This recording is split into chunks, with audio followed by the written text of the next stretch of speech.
একজন সাহাবী তাবিজের ব্যবসা করেন নাই। ঝাড়ফুঁক করেছেন, ঝাড়ফুঁক করা জায়েজ আছে, রাসূলুল্লাহ করেছেন, সাহাবায়ে কেরাম করেছেন।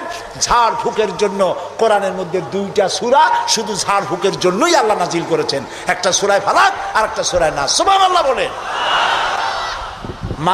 মানুষের ক্ষতি করতে পারে, জাদু টোনা করতে পারে, সেজন্য রাসূলুল্লাহ বলেছেন, লক্ষ্য করেন হাদিস, সূরা ফালাক সূরা নাস 3 বার পড়বে ফজরের পরে, 3 বার পড়বে রাতে শোয়ার সময়, পড়িয়া হাতের মধ্যে ফু দিয়া এই হাত দুটো মাথা থেকে শুরু করে শরীরের মধ্যে ডলে দিবে। রাসূলুল্লাহ নিজে এটা করতেন। আল্লাহ রাসূল বলেছেন, এই আমল যে করবে, দুষ্ট জিন, দুষ্ট শয়তান, দুষ্ট মানুষের অনিষ্টতা থেকে আল্লাহ তাকে হেফাজত করবেন। সুতরাং এই তাবিজের ব্যবসা ছাড়া উচিত এবং সব রকমের শিরক থেকে মুক্ত হওয়া উচিত। তাহলে আল্লাহ তাআলা আমাদের প্রতি রহম করবেন। আল্লাহ তাআলা জিজ্ঞেস করছেন, ছেলে মেয়ে সুস্থতা অসুস্থতা মানুষের কাছে চাও কেন? আলাইসাল্লাহু বিকাফিন আবদাহ। আবার শোনেন, কে বলতেছেন কথা? আলাইসাল্লাহু বিকাফিন আবদাহ। আমি আল্লাহ, আমি কি আমার বান্দার জন্য যথেষ্ট নই? আপনারা বলেন অবশ্যই যথেষ্ট। চিল্লায় বলেন অবশ্যই যথেষ্ট। তা আল্লাহ তাআলা যদি যথেষ্ট হন, তাহলে আমরা শিরকের কাছে কেন যাব? আল্লাহ কি পছন্দ করলেন দেখেন।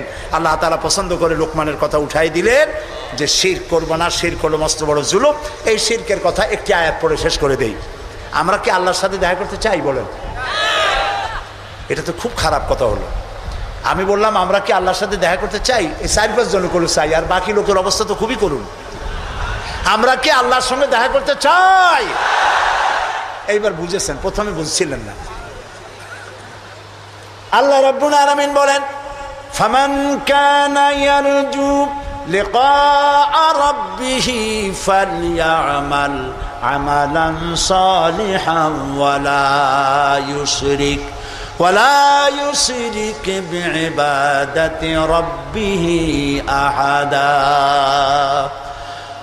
যদি কেউ রবের সঙ্গে দেখা করতে চায়, তোমরা যদি আল্লাহর সঙ্গে দেখা করতে চাও, 2টা কাজ করবা। 1 নম্বর হলো ভালো ভালো কাজ করো, নেক কাজ করো। 2 নম্বরে আল্লাহর ইবাদতের সাথে কাউকে শরীক